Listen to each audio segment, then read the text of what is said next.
Hello दोस्तों, नमस्कार। तो हमारी आज की कहानी है बेटी का घर। तो चलिए हम इस कहानी को शुरू करते हैं। रात के 9 बजे तिवारी जी दफ्तर से घर पहुंचे। आशा जी ने दरवाज़ा खोला और तिवारी जी के चेहरे पर थकान को देखकर तुरंत रसोई से पानी का गिलास लेने चली गईं। तिवारी जी ने अपने काले जूते निकाले और मोजे निकालने की उनकी हिम्मत ही नहीं हुई। अपना दफ्तर का काला बैग उन्होंने सोफे पर ही रख दिया और चैन की सांस ली। तब तक आशा जी पानी का गिलास लेकर उनके पास आकर बोली, क्या बात है जी, आज आपने बहुत देर कर दी। बहुत थकान हो गई है आपको आज। देखिए चेहरा कैसा हो गया है, कितना काम करते हैं आप। उनका शिकायत भरा अंदाज देख तिवारी जी पहले तो मुस्कुराए, फिर पानी पीकर ग्लास को वापस ट्रे में रखते हुए अपनी पत्नी आशा से बोले, अरे 60 साल का हो गया हूँ, 25-30 साल का लड़का थोड़े ही हूँ। और आज दफ्तर में कुछ ज़्यादा ही काम था, इसलिए देर हो गई।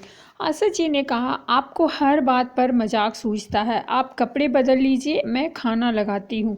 मैंने भी खाना नहीं खाया। तिवारी जी अपना नाइट सूट पहनकर खाने की मेज़ पर बैठ गए और उन्होंने अपनी पत्नी आशा से कहा, मुझे दफ्तर के काम से बेंगलुरु जाना पड़ेगा। कल सुबह सुबह की फ़्लाइट है।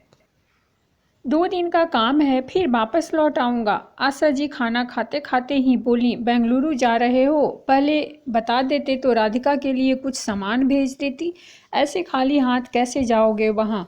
तिवारी जी बोले, दफ्तर के काम से जा रहा हूँ। एयरपोर्ट से सीधा दफ्तर और वहाँ से सीधा वापस की फ़्लाइट लेकर आना ही है।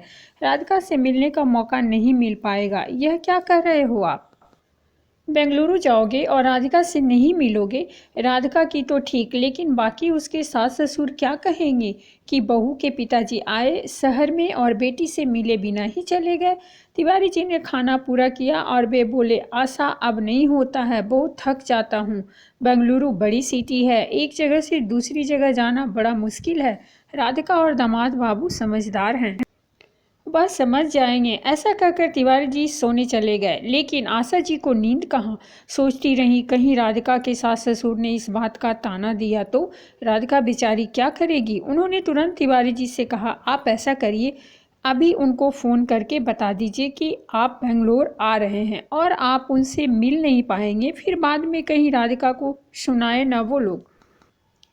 तिवारी जी ने समय देखा तो अभी रात के 9:45 बज गए थे। उन्होंने राधिका के ससुर को फ़ोन किया। हालचाल पूछने के बाद उन्होंने बताया कि वह बेंगलुरु काम से आ रहे हैं। राधिका के ससुर ने तुरंत उनसे कहा, अरे बेटी का घर है, फिर होटल में क्यों रुकेंगे आप? यहीं आ जाइए, बेटी से मिलना भी हो जाएगा। तिवारी जी ने अपनी मजबूरी बताई कि वहाँ का ऑफिस उनके घर से काफ़ी दूर है, इसीलिए वह नहीं आ पाएंगे। तो समधी जी उनसे बोले, क्या अपनी बेटी का चेहरा देखने का अभी मन नहीं है आपका? अरे भाई, घंटा भर लगेगा, आ जाइए, यही रहिएगा 2 दिन हमारे साथ। तिवारी जी समधी को मना नहीं कर पाए और अगले दिन अपनी पत्नी का दिया हुआ ढेर सारा सामान लेकर पहुंच गए अपनी बिटिया के घर। आशा जी कुछ नए कपड़े हमेशा ही रखती थी। राधिका ने पापा का स्वागत किया, बहुत खुश थी, लेकिन वह जानती थी कि पापा को बहुत ज़्यादा दिक्कत होने वाली है, क्योंकि उसके घर से पापा का दफ्तर काफ़ी दूर था। लेकिन फिर भी वह जानती थी कि पापा सिर्फ और सिर्फ व्यवहार पूरा करने के लिए यहाँ आए हैं। समधी जी ने उन्हें देखा तो उन्होंने गले मिलकर उनका स्वागत किया। हाल चाल पूछने के बाद राधिका चाय नाश्ता लेकर भी आ गई।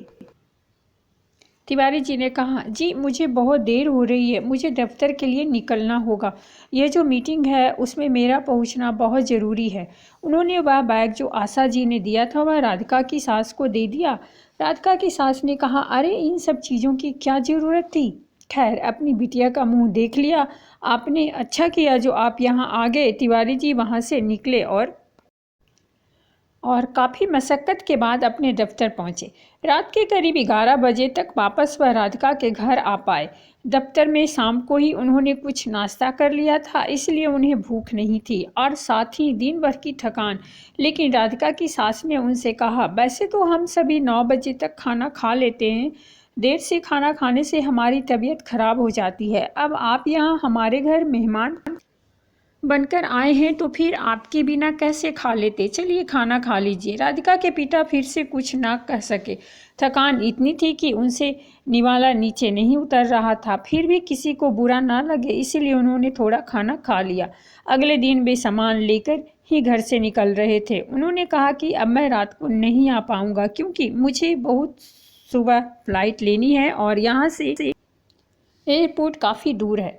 खामखा सबको तकलीफ होगी। राधिका चाहती थी कि उसका पति यह कहे कि वह राधिका के पिता को एयरपोर्ट तक कार से छोड़ देंगे, लेकिन तभी सास ने कह दिया, सही कह रहे हैं आप, यहाँ तो सब कुछ बहुत दूर दूर है, यहाँ से तो 3 घंटे लग जाएंगे आपको।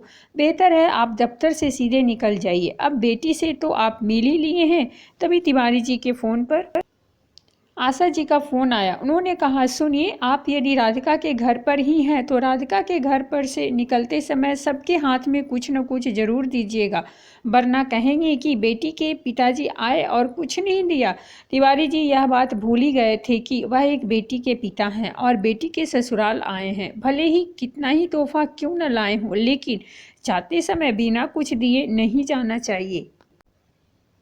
इसलिए उन्होंने अपने पर्स में से रुपये निकाले और बेटी और दामाद को दे दिए। तब बेटी की आंखें भीग गई और वह बोली, पापा, मम्मी ने इतना कुछ तो भेजा था। मम्मी जी के लिए साड़ी, पापा और इनके लिए शर्ट का कपड़ा और मेरे लिए इतना प्यारा ड्रेस। अब यह किस लिए? तिवारी जी कुछ बोलते उसके पहले राधिका की सास ने कहा, अरे बेटी के पिता को पता होता है उन्हें क्या करना है। तुम छोटी हो, उनका आशीर्वाद समझकर रख लो। राधिका को यह सब अच्छा नहीं लगा। उसने तुरंत वह पैसे अपने पापा के पर्स में डाले और कहा, मैं जानती हूँ कि आप यहाँ सिर्फ इसीलिए आए ताकि मेरे सास ससुर को बुरा ना लगे। आपको इतनी दूर तक आना पड़ा। जब आए तब इतना सारा सामान लेकर आए और जा रहे हैं तो भी हमारे हाथ में पैसे देकर जा रहे हैं। एक बेटी के पिता को क्या बेटी के घर रहने की भी कीमत चुकानी होती है? यदि आप मेरे घर नहीं आते, यहाँ ना रुकते, तो भी तो आपको लोग यही सुनाते कि बेटी के घर नहीं आए, लेकिन आप एक मेहमान बनकर आए। काश कभी ऐसा दिन आए जब बेटी के माता पिता बिना किसी संकोच के अपनी बेटी के घर आ सके, जैसे बेटे के माता पिता उनके साथ रहते हैं। न जाने कितनी बचत करते हैं ताकि अपनी बेटी को कुछ दे सकें, ससुराल वालों को खुश रख सकें, किसी बात का बुरा ना लगे। लेकिन अब समय आ गया है, कभी न कभी किसी न किसी को बदलाव लाना ही पड़ेगा। आज आप यहाँ मेहमान बनकर आए हैं, लेकिन अगली बार हक से आइएगा और यहाँ मेरे घर में रहने के लिए आपको कीमत नहीं चुकानी होगी, क्योंकि एक घर जितना आपके दामाद का है उतना मेरा भी है। वहाँ खड़े घर के लोगों को अंदाज़ा तक नहीं था कि राधिका ऐसा कुछ कहेगी, लेकिन हर बेटी चाहती है कि उसके माता पिता उसके घर किसी बोझ के साथ ना जाएं, ना मेहमान बनकर आएं, ना बेटी के घर रहने की उन्हें कीमत चुकानी पड़े। राधिका के पिता ने राधिका के सर पर हाथ रखकर कहा, सदा खुश रहो, अभी मैं चलता हूँ। तो दोस्तों, ये थी हमारी आज की कहानी। अगर कहानी अच्छी लगी हो तो प्लीज़ हमारे चैनल को सब्सक्राइब कीजिए, वीडियो को लाइक और शेयर जरूर कीजिए। मिलते हैं हम एक नई कहानी के साथ दूसरे वीडियो में।